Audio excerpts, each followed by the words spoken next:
Let's talk about Cameroon. It's a country with a really unique and, frankly, complicated story. Imagine a place where two massive colonial empires, Britain and France, left their mark on a single nation. Well, in Cameroon, those two legacies didn't just coexist, they collided, creating a deep rift that is still fueling conflict today. So, the big question is, how did this even happen? How does one country end up with two completely different legal systems, two official languages, two educational frameworks, and really, two competing identities? To get to the bottom of that, we have to go way back to the country's colonial roots. You see, to really understand the crisis happening now, we have to look at the past. After World War I, the German colony of Cameroon was lost. It was then split up between Britain and France, and each of those powers basically went to work shaping their slice of the country in their own distinct image. And when you look at the details here, you can see just how deep these differences ran. I mean, it was so much more than just English versus French. On the British side, you had the common law system, an education that led to the GCE exam, and a governing style called indirect rule. They basically worked with local leaders. But on the French side, a totally different world. The civil code, the baccalaureate system, and a policy of direct assimilation, which was all about making people culturally French. These weren't just minor tweaks. They were blueprints for two fundamentally different ways of life, growing right next to each other. Okay, so fast forward to 1961. This deep division leads to this huge critical choice. The French part had already become its own independent country, and now the British-controlled part had to figure out its future. This really set the stage for a moment that was just filled with hope, the promise of reunification. So let's just walk through how this went down. After World War I, the territory gets split. By 1960, French Cameroon is independent. Then, just 1 year later, in '61, the UN holds a vote in the British Southern Cameroons. And the people there had two stark choices: either join your massive English-speaking neighbor Nigeria or reunite with your French-speaking brothers and sisters in the new Republic of Cameroon. They chose reunification, and in October of 1961, the Federal Republic of Cameroon was officially born. And this part is absolutely crucial. You have to understand what the Anglophone population thought they were voting for. They were not voting to be swallowed up by a bigger entity. They believed they were voting for a partnership, a loose federation of two equal states. The whole idea was that their unique culture, their laws, their education system would be protected. It was all about preserving their autonomy. But that dream, that promise, it started to crumble almost right away. At the big constitutional conference in a town called Fumban, the Anglophone representatives pretty much found themselves pushed to the sidelines.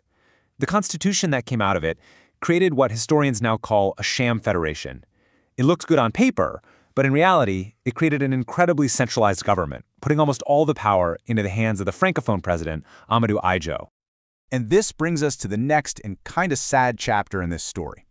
This is where that dream of a federal union, of two equal partners, was systematically dismantled, piece by piece, over the next couple of decades.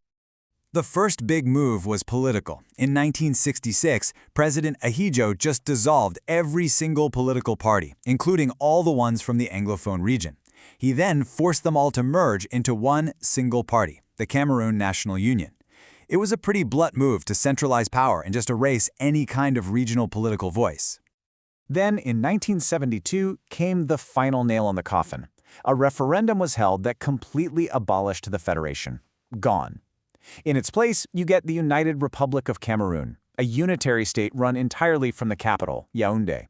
Just over 10 years after it was promised, the federal dream was officially over. And if there was any doubt left, the final symbolic glow came in 1984. The new president, Paul Biya, changed the country's name again, this time dropping the word united completely. For so many Anglophones, this was the ultimate signal. The government was trying to wipe the very memory of a two-state union from history. Now, these moves didn't just happen in a vacuum, right? They had a huge impact. All of this led to a really powerful new sense of a shared identity among the English-speaking population, a feeling of being pushed to the margins. And this all became known as the Anglophone problem. It's a phrase that really sums up this core feeling: the widespread belief that Anglophones were being treated like second-class citizens, and that their entire culture, their laws, their education, their way of doing things was constantly under threat of being totally assimilated into the Francophone system. And we're not talking about vague feelings here. The grievances were very real. very tangible. People saw their beloved GCE education system being tinkered with to look more like the French model. They realized that if you wanted a good government job or even a fair shake in court, you pretty much had to speak French, and they felt that all the money, all the development, all the top government jobs were overwhelmingly going to Francophone regions and people. So as you can imagine, this deep-seated frustration eventually boiled over. It led to organized movements, protests, and eventually the conflict we see today. A struggle that's really about the entire future and the very structure of the Cameroonian nation. And what this has created are two sides that are just completely dug in. On one side, you have the government, which is determined to defend the unitary state no matter what.